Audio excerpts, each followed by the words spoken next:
les Croustis, bienvenue sur Crousti TV. Et aujourd'hui c'est l'épisode 39. On va se finir le container. Et comme ça, après on peut passer à la suite. Ouais, oui, en toute logique. Déjà, vous avez vu, on est à peu près dans les temps là. Enfin, je dis ça, non, là au moment où je le dis, en fait, je sais pas vraiment, mais normalement, on devrait l'être. Vu que quand je tourne là, maintenant, là, tout de suite, en fait, c'est quand,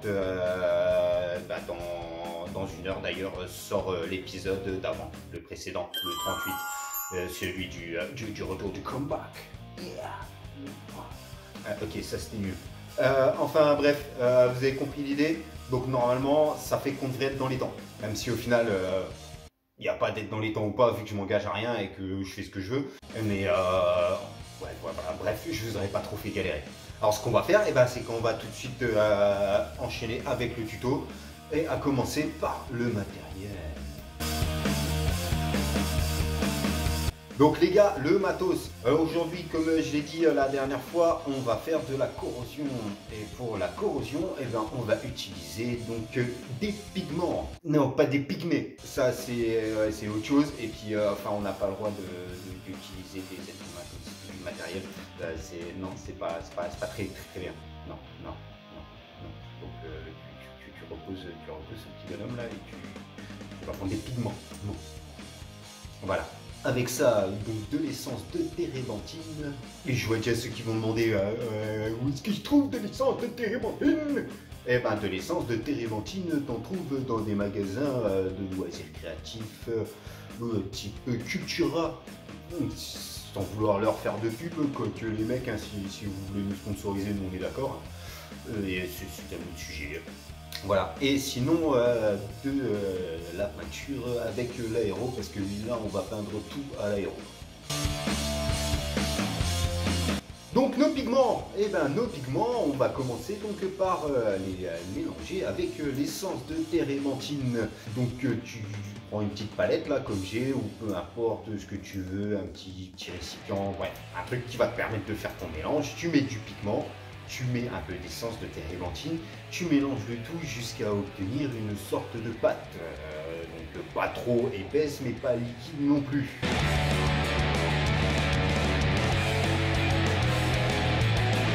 Et donc une fois que notre petit mélange est obtenu, nous allons donc appliquer. Pour l'appliquer, on va prendre un pinceau. Donc on va poser aux endroits stratégiques qui sont principalement les coins, les arêtes. On peut en faire un petit peu comme ça au milieu, de manière aléatoire. Et on y va plus que ce qu'on veut en termes de surface. On n'hésite pas à déborder par rapport aux endroits où on en veut vraiment. C'est pas grave, on verra par la suite comment on va gérer ça.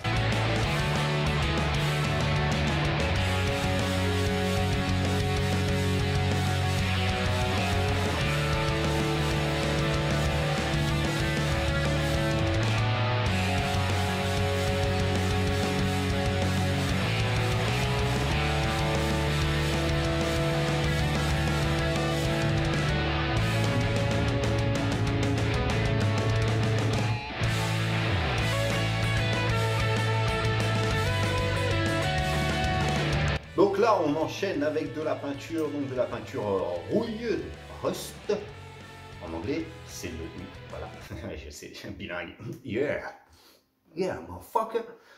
Donc la peinture rust, peinture couleur rouille. Donc là, avec l'aéro, on va peindre grossièrement là où on a passé du pigment. Donc on n'hésite pas, on y va comme un porc, on déborde, c'est pas grave, on s'en fout.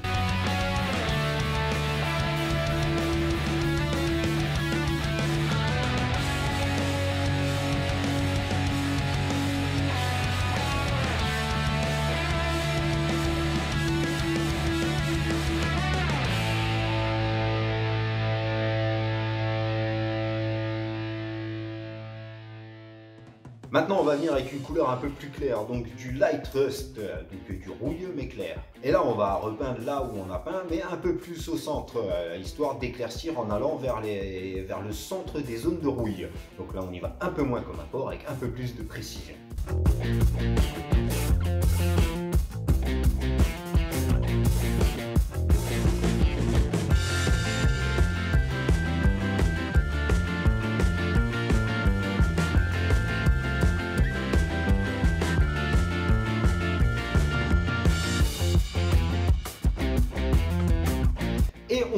en attaquant avec du Orange Rust, voilà, du rouille orange.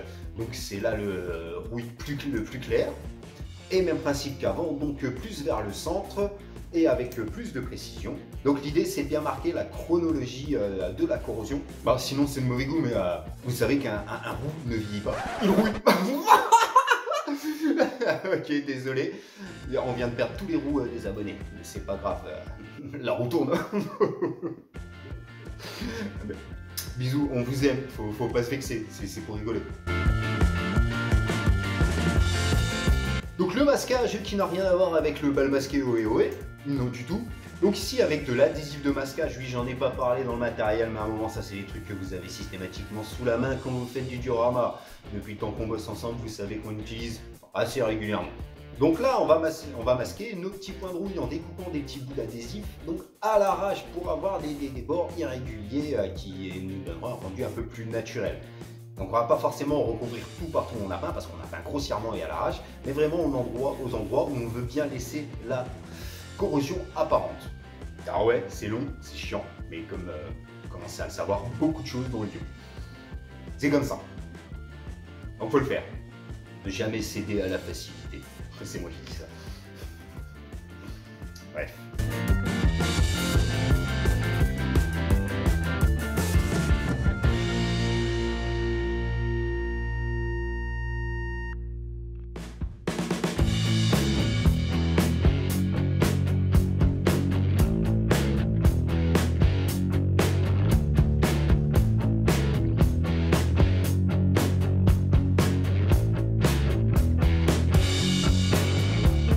Et maintenant que c'est fait, on va attaquer avec de la peinture bleue. Donc comme vous pouvez le voir ici, il y a déjà de la peinture bleue en fait sur le container, mais en fait le bleu là il ne me plaisait pas. Et donc j'ai changé. Bon, au niveau CHSCT, sécurité, c'est pas encore ça. On a déjà les gants, c'est un bon début.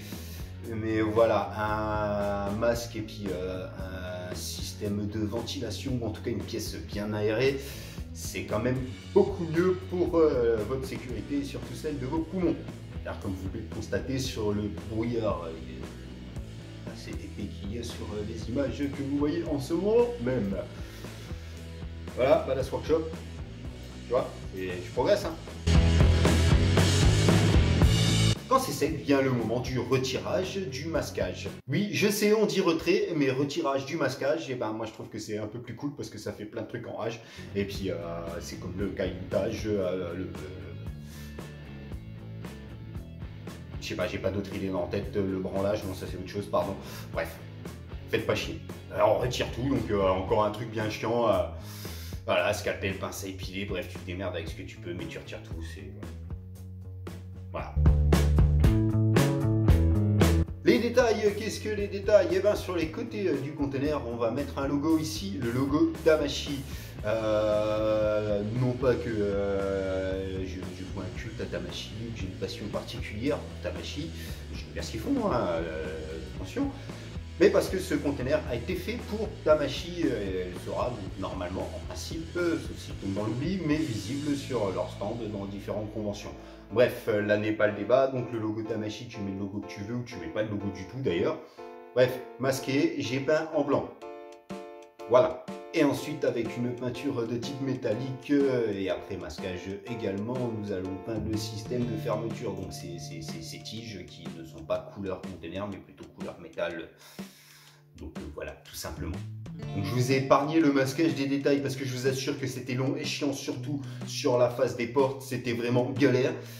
Par contre, non, vous ne couperez pas au retirage du masquage. Oui, je sais, retrait du masquage. Fais pas chier, toi. C'est mes vidéos, je fais ce que je veux. Donc je dis ce que je veux comme je veux.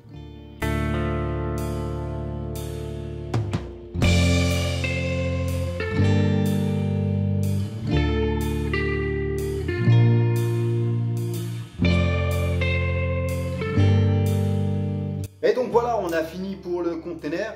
On aurait pu ajouter aussi les détails donc, sur la porte, ce qu'il y a sur les conteneurs. Donc c'est toutes les infos sur les caractéristiques de chargement de ce conteneur avec les dimensions, le poids total en charge, le poids à vide, toutes ces conneries là qui sont importantes et qui amèneraient un peu plus de réalisme. Donc ici je ne l'ai pas fait pour diverses raisons.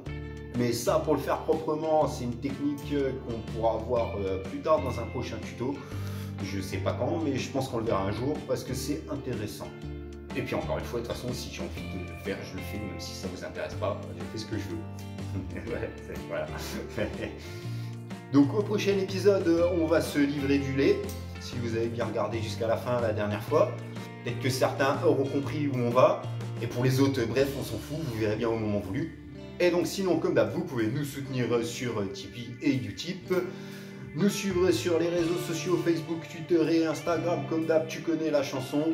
Tu lâches ton pouce bleu, ton pouce rouge, le commentaire qui va avec. Tu partages comme un ouf à toute ta famille et tous tes amis. Et comme il est d'usage de dire dans ce type de vidéo, tu t'abonnes si ce n'est pas déjà fait avec la petite cloche, tout ça. Bref, en fait non, on s'en fout, tu fais ce que tu veux. Et puis voilà, c'est tout. Autre chose ? Non, mais en fait, je suis tout seul. Mais ça fait un peu style. Allez, suite à ce moment de solitude, je pense qu'il est temps de m'en aller.